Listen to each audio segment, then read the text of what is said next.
রাত তখন প্রায় ৩টে বাজে। জানলার কাছে কন্টিনিউ শব্দ হচ্ছিল। দক্ষিণ ২৪ পরগনার পুরনো এই রিসর্ট আজ প্রায় বন্ধের মুখে। এরকমই এক ঘটনা আজ তোমাদের শোনাতে চলেছি। এই চ্যানেলে সত্যি ঘটনা শোনানো হয়, কোনো গল্প এই চ্যানেলে শোনানো হয় না, এটা আমরা ক্লেম করে থাকি। তো ঘটনাটা শুরু করা যাক। দক্ষিণ ২৪ পরগনার একটা পুরনো রিসর্ট, যার নাম গ্রিন পাম রিট্রিট। এই রিসর্টে সৌরভ বলে একটা মানুষ, যিনি পেশায় ছিলেন ক্যামেরাম্যান ও ইউটিউবার। তো উনি বিভিন্ন সিনেমাতে কাজ করে থাকেন, সিরিয়ালে কাজ করে থাকেন। বিভিন্ন ফিল্মের জন্য যে পারফেক্ট একটা লোকেশনের দরকার হয়, তো সেই লোকেশনের জন্য উনি বিভিন্ন জায়গায় গিয়ে থাকেন, বিভিন্ন হন্টেড প্লেসে, বিভিন্ন পরিত্যক্ত বাড়িতে, পরিত্যক্ত হোটেলে প্রায় একা ঘুরে বেড়ায়। এরকমই একটা জায়গা দক্ষিণ ২৪ পরগনার একটা পুরনো রিসর্ট, যেখানে সৌরভ গিয়েছিল। এটা ২০২০ সালের ডিসেম্বর মাসের দিকের ঘটনা। তখন প্রায় হালকা ঠান্ডা পড়েছে। তো সৌরভ যখন একা গিয়েছিল এই রিসর্টে, সন্ধে ৬টা নাগাদ সৌরভ এই রিসর্টে পৌঁছায়। এবার এই রিসর্টের ঠিকানাটা বলে রাখি। এই রিসর্টটা দক্ষিণ ২৪ পরগনার মূল রাস্তা থেকে প্রায় ১.৫ কিলোমিটার ভেতরের দিকে। একটা পুরনো খালের পাশ দিয়ে হেঁটে যেতে হয় এবং মূল রিসর্টটা চারিদিকে জঙ্গলে ঘেরা। আগে এখানে অনেক পরিবার আসতো, অনেক ট্যুরিস্ট আসতো, কিন্তু এখন প্রায় সেটা ধীরে ধীরে কমে গিয়ে প্রায় বন্ধের মুখে। তো সৌরভ পৌঁছেছিল ওখানে ঠিক সন্ধে ৬টা এরকম বাজে সৌরভ পৌঁছেছিল। তার আগে মালিকের সাথে সৌরভের কথা হয়ে গিয়েছিল যে মালিক ওই দিন রিসর্টে আসবে না, শুধু ওই রিসর্টের যে একজন কেয়ারটেকার মানে পর্যবেক্ষক রবিন বলে একজন, তো ওই শুধু রিসর্টে থাকবে। আর রিসর্টে প্রায় অনেক কটেজ আছে, তার মধ্যে মাত্র ২টো কটেজ খোলা আছে, বাকি সব কটেজ প্রায় বন্ধ, কারণ এখানে বুকিং সেরকম হয় না। তো সৌরভ সেরকমভাবে কিছু খেয়াল করেনি। সৌরভ রুমে চেক ইন করে, যে কটেজটা খোলা ছিল ওখানে সৌরভ চেক ইন করে। তারপর সৌরভ লোকেশনটা ভালো করে ঘুরে দেখে এবং কয়েকটা ছবিও তোলে।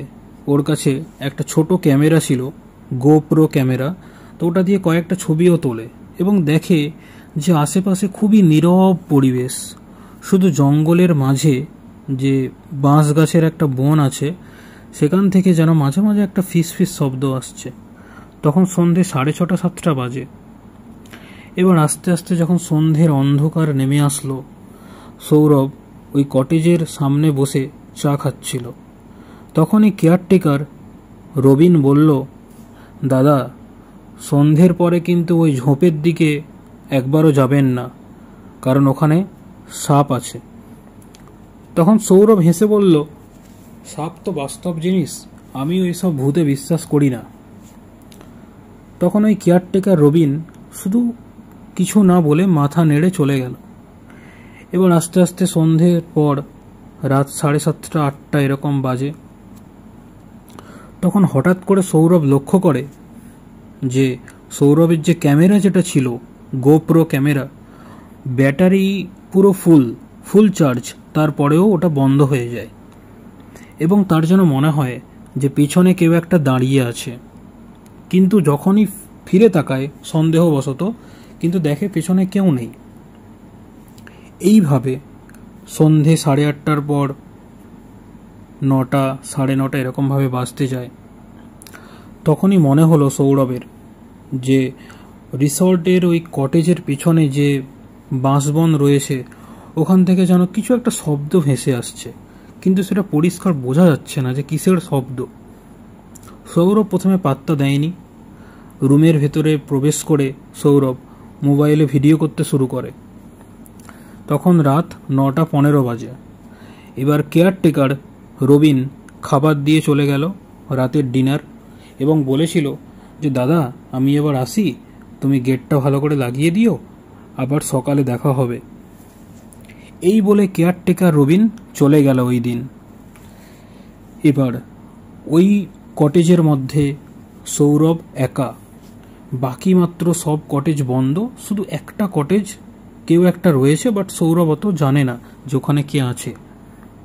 এবার সৌরভ ঘরের মধ্যে, কটেজ তাই ওখানে কোনো এসি নেই, তো ঘরের মধ্যে টেবিল ফ্যান চালিয়ে সৌরভ খেতে খেতে ভিডিও ট্রান্সফার করছিল ল্যাপটপে, মোবাইল থেকে ল্যাপটপে ভিডিও ট্রান্সফার করছিল।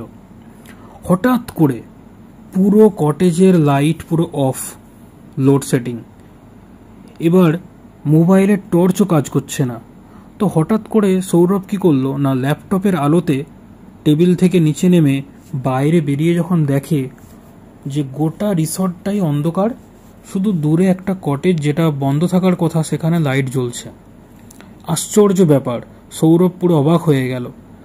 হঠাৎ করে সৌরভ এতটাই ভয় পেয়ে গেল, তার হয়তো মনে হলো যে কেয়ারটেকার রবিনই হয়তো ভুলে মেন সুইচ অফ করে দিয়ে চলে গেছে। তখনও সৌরভ ব্যাপারটা কিছু সন্দেহজনক বলে মনে করেছিল।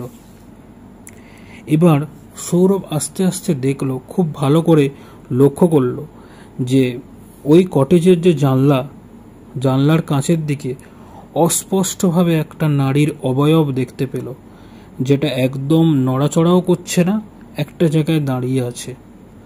হঠাৎ করে সৌরভের গায়ের লোমগুলো খাড়া হয়ে গেল। তখন সঙ্গে সঙ্গে সৌরভ ফোন বার করে ছবি তোলার জন্য রেডি হচ্ছিল।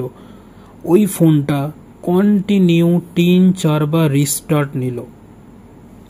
তখন সৌরভের সাহস আর করল না, সৌরভ সঙ্গে সঙ্গে খাটের উপরে উঠে গেল। তখন ঘড়িতে বাজে 10টা 15। সৌরভ সারাদিন এতটাই টায়ার্ড ছিল, চোখ দুটো যেন আস্তে আস্তে বন্ধ হয়ে এলো, এবং কখন যে সৌরভ ঘুমিয়ে পড়েছিল সৌরভ বুঝতে পারেনি। হঠাৎ করে সৌরভের যখন মাঝরাত্রে ঘুম ভাঙে, তখন ঘড়িতে 1:17 বাজে, রাত 1:17।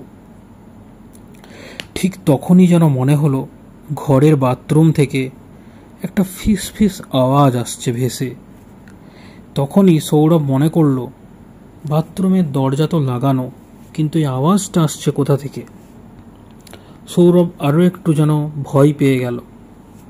তখন সৌরভ ভালো করে লক্ষ্য করল বাথরুমের যে জানলা, সেই জানলার কাঁচ থেকে যেন কেউ ঘষা ঘষা একটা শব্দ করছে। সৌরভের গায়ে আরও কাঁটা দিয়ে উঠল। সৌরভ খুবই ভয় পেয়ে গেল।